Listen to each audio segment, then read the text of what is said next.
Saya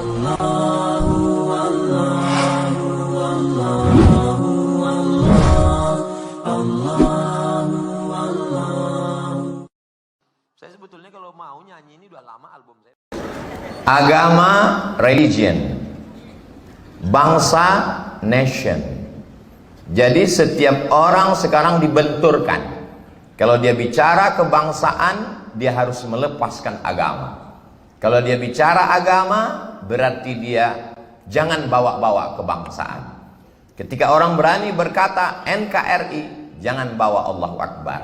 Ketika ada orang berkata Allahu Akbar, berarti anti NKRI. Ini mazhabnya datang dari mana? Maka agama, religion, nation, kebangsaan tidak pernah dibenturkan. Berjalanlah dari Sabang sampai Papua. Suku mana yang berhasil mengkawinkan antara nation dengan religion, maka kita lihat adat Basandi Syarab. Syarab Basandi Kitabullah itu berasal dari Minangkabau. Orang boleh berkata kita bangsa Indonesia, Nusantara, tidak pernah mendikotomikan, tidak pernah mengkontradiktifkan antara agama dengan kebangsaan. Betul. Filosofinya datang dari mana? Jadi orang kalau bicara Minangkabau, jangan yang dia pikirkan randang saja. Tapi ada pemikiran-pemikiran yang diadopsi dari bumi ini dibawa ke dataran nasional. Datang Ustaz Abdul Somad disambut dengan tari gelombang. Apanya yang bergelombang? Memang tariannya bergelombang. Tapi saya yakin dan percaya setiap orang yang datang kemari, hati tamu itu juga bergelombang menengok yang menari-menari.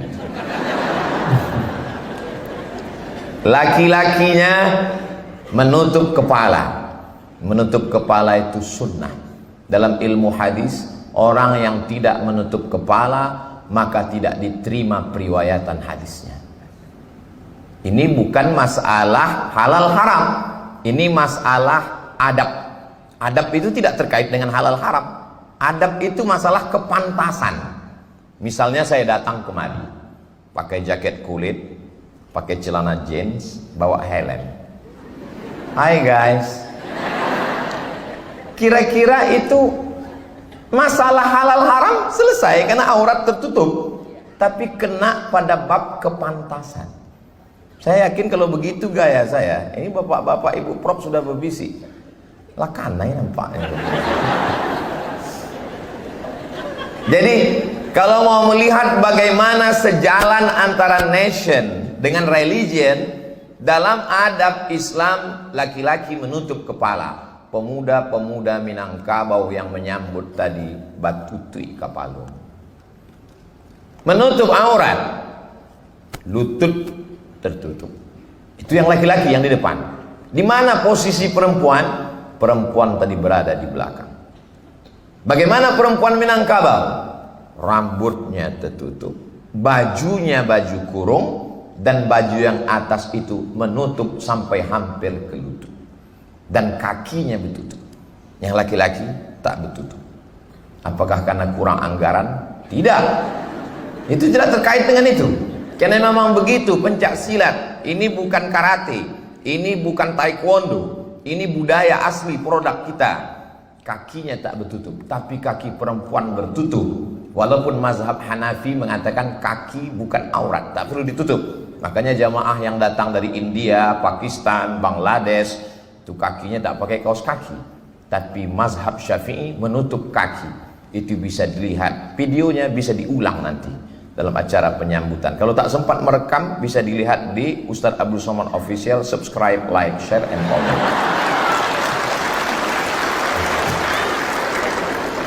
Masalah datang menyambut, lalu kemudian dibawakanlah satu tempat. Setelah itu dibukakan. Saya terdengar bisikan yang membawa tadi ke depan. Disobek saja, Pak. Kenapa dia kasih tahu disobek? Sebab ambo pernah ndak tahu. Ambo ambil satu daun sirih, ambo punya lamo banabinya. Mungkin ada juga nang kanai selain nampu. Cuma kalau dia kita sobek saja Pak.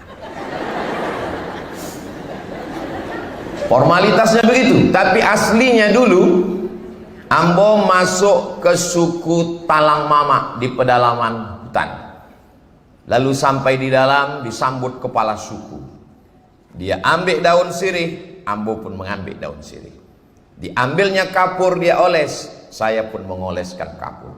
Diambilnya gambir dia percikkan, saya percikkan juga gambir. Diambilnya pinang muda dia belah, saya ambil juga pinang muda. Dia lipat, saya lipat. Dia kunyah, saya kunyah. Dia senyum, saya tidak.